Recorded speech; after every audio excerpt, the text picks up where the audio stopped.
2025 সালে তোমরা যারা উচ্চ মাধ্যমিক বা এইচএস পরীক্ষা দিয়েছিলে এবং এবছর তোমরা যারা কলেজে ভর্তি হবে, তোমাদের কলেজে ভর্তি সংক্রান্ত একটা সুপার এক্সক্লুসিভ বা বিগ ব্রেকিং নিউজ আজকের ভিডিওতে শেয়ার করব।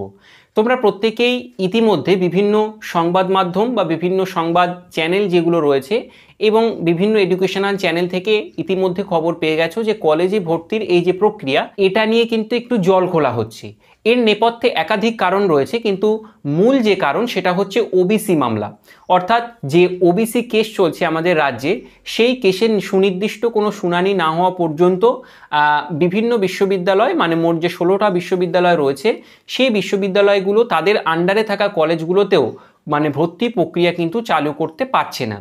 এই নিয়ে কিন্তু একটা বিরাট সমস্যা চলছে এবং এখানে কিন্তু বিভিন্ন বিশ্ববিদ্যালয়ের প্রিন্সিপাল বা প্রফেসর তারা কিন্তু একাধিক মতামত দিচ্ছেন যে ব্রিলিয়ান্ট স্টুডেন্ট যারা বা মেরিটোরিয়াস স্টুডেন্ট তারা কিন্তু অন্যান্য জায়গায় বা অন্যান্য ক্ষেত্রে অ্যাডমিশন নিয়ে নিচ্ছে, ফলে পশ্চিমবাংলার কলেজগুলোতে সেই অর্থে ব্রিলিয়ান্ট স্টুডেন্ট পাওয়া যাবে না। এই নিয়ে কিন্তু একটা আশঙ্কা করা হচ্ছে। তো কি আপডেট রয়েছে এই মুহূর্তে সবগুলো জানাবো। কবে ভর্তি প্রক্রিয়া চালু হচ্ছে, ভর্তি প্রক্রিয়া সম্পর্কে সামগ্রিক একাধিক তথ্য তোমাদেরকে জানিয়ে দেবো আজকের এই ভিডিওতে। কাজেই ভিডিওটা প্রথম থেকে শেষ পর্যন্ত দেখো, ভালো লাগলে অবশ্যই লাইক করো এবং চ্যানেলে প্রথম হয়ে থাকলে চ্যানেলটিকে সাবস্ক্রাইব করে দাও। প্রথমেই বলি, গত 2-3 বছর আগে থেকে, মানে আগে পর্যন্ত এই যে ভর্তি প্রক্রিয়া, এটা কিন্তু প্রতিটা কলেজের নিজস্ব ওয়েবসাইটে এবং তাদের কলেজে গিয়ে সরাসরি তোমাদেরকে ফর্ম ফিল আপ করে ভর্তি প্রক্রিয়াটা করতে হতো। সেখানে কি দেখা যেত যে তুমি একসঙ্গে দেখা যাচ্ছে 4-5টা কলেজে ফর্ম ফিল আপ করলে, এবার মেরিট লিস্ট প্রকাশ করার একটা ব্যাপার থাকে, বিভিন্ন কলেজ বিভিন্ন সময় মেরিট লিস্ট প্রকাশ করে, ফলত দেখা যায় কলেজ ভর্তি প্রক্রিয়া নিয়ে বা কলেজ ভর্তি নিয়ে একটা সমস্যা দেখা যায়। এই সমস্যাটাকে সমাধান করার জন্যই গত বছর একটা নির্দিষ্ট পোর্টাল খোলা হয় যার নাম দেওয়া হয় WBCAP, West Bengal centralise admission portal. এই পোর্টালের আওতায় নিয়ে আসা হয় 16টা মোট বিশ্ববিদ্যালয়। কোন বিশ্ববিদ্যালয়গুলো সেগুলো?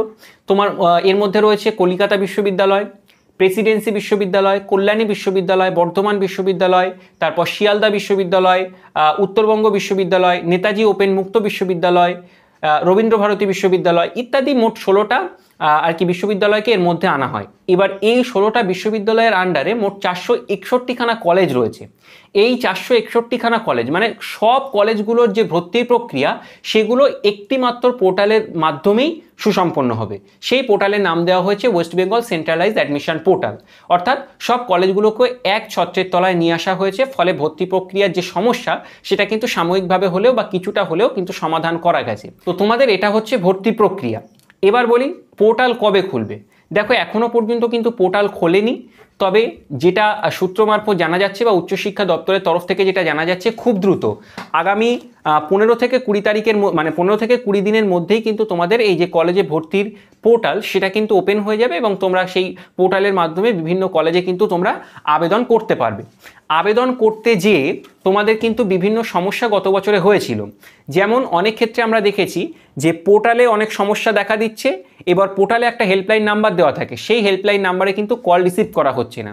কিন্তু এবছরে সেই সমস্যাটা যাতে না হয় তার জন্য একটা AI চ্যাটের ব্যবস্থা করা হয়েছে, অর্থাৎ আর্টিফিশিয়াল ইন্টেলিজেন্স তোমাকে বিভিন্ন ল্যাঙ্গুয়েজে, মূলত 3টে ল্যাঙ্গুয়েজকে সেখানে প্রেফারেন্স দেওয়া হবে। একটা হচ্ছে বেঙ্গলি, একটা হচ্ছে ইংরেজি এবং একটা হচ্ছে হিন্দি। এই 3টে ল্যাঙ্গুয়েজে তুমি যা কিছু প্রশ্ন করবে, AI তোমাকে অটোমেটিক তোমার উত্তর জেনারেট করে দেবে, অর্থাৎ তোমার সমস্যাটা সমাধান করে দেবে। 1 নম্বর কথা। দ্বিতীয়ত, তুমি যদি কোনো কলেজে প্রথম ভর্তি নিয়ে নাও, মানে অ্যাডমিশন নিয়ে নাও, তারপর দেখা যাচ্ছে অন্য একটা কলেজে তোমার নাম এসছে, তুমি সেই কলেজে ভর্তি হতে চাইছো, মানে প্রথম কলেজের তুলনায় দ্বিতীয় কলেজে ভর্তির ফিসটা তুলনামূলক কম। দেখা যাচ্ছে তুমি A কলেজে ভর্তি হয়েছিলে 7,000 টাকা দিয়ে, এবার তোমার B কলেজে নাম এসেছে, তুমি B কলেজে ভর্তি হতে চাইছো, B কলেজে ভর্তির ফিস হচ্ছে 4,000 টাকা, তাহলে 3,000 টাকার এখানে হেরফের। তুমি যদি চাও A কলেজ থেকে B কলেজে তোমার ভর্তিটাকে ট্রান্সফার করে নিতে পারবে। এবার 7,000 টাকা থেকে 4,000 টাকা মানে কেটে নিয়ে তোমার যে 3,000 টাকা ব্যালেন্স, সেটা কিন্তু উইদিন 90 ডেজ অর্থাৎ 90 দিনের মধ্যে তোমার নির্দিষ্ট ব্যাঙ্ক অ্যাকাউন্টে ক্রেডিট করে দেওয়া হবে। এটা হচ্ছে ইউজিসির নিয়ম। কিন্তু গত বছরে প্রায় 1000-এর উপরে স্টুডেন্ট, মোটামুটি প্রায় 1400 জনের মতো টাকা এখনও আটকে রয়েছে, সেটা কিন্তু এখনও পর্যন্ত তাদের ব্যাঙ্ক অ্যাকাউন্টে ক্রেডিট করা হয়নি। এর নেপথ্যে একটাই কারণ, সেটা হচ্ছে ব্যাঙ্ক অ্যাকাউন্টজনিত সমস্যা। এবার সেক্ষেত্রে তোমাকে আমি অনুরোধ করব, তোমরা কলেজে ভর্তি হওয়ার সময় যেখানে ব্যাঙ্ক অ্যাকাউন্টের প্রয়োজন হবে, সচল একটি ব্যাঙ্ক অ্যাকাউন্ট দেবে, যেটাতে মানে টাকা লেনদেন করা হয়, এরকম একটা সচল ব্যাঙ্ক অ্যাকাউন্ট দেবে, তাহলে তোমার টাকা রিফান্ড পেতে কোনো রকম অসুবিধা হবে না, অন্তত এতটুকু নিশ্চিন্তে বলা যায়। তাহলে কি বললাম, কলেজে ভর্তির প্রক্রিয়া খুব দ্রুত চালু হয়ে যাচ্ছে। আগামী 15 থেকে 20 দিনের মধ্যে পোর্টাল খুলে যাবে। একটি পোর্টালের মাধ্যমেই তোমাদের বিভিন্ন কলেজে মানে আবেদন করতে পারবে কলেজে ভর্তির জন্য। সর্বাধিক 25টা কলেজ তুমি সিলেক্ট করতে পারবে। এখানে আমি রিকোয়েস্ট করব, তুমি তোমার বাড়ির নিকটবর্তী মানে যেখানে যে অঞ্চলে তুমি থাকো তার নিকটবর্তী যে কোনো একটা কলেজে ভর্তি হয়ে যাও।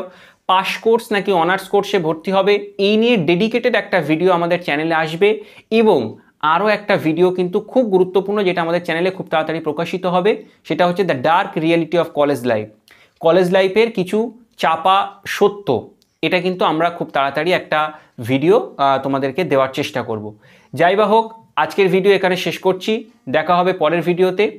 ততক্ষণে তোমরা ভালো থেকো, সুস্থ থেকো, আর কলেজে ভর্তির প্রক্রিয়া নিয়ে আরও কোনো নোটিফিকেশান আসলে খুব তাড়াতাড়ি তোমাদেরকে জানিয়ে দেওয়ার চেষ্টা করব। ভালো থেকো সবাই। Thank you everyone.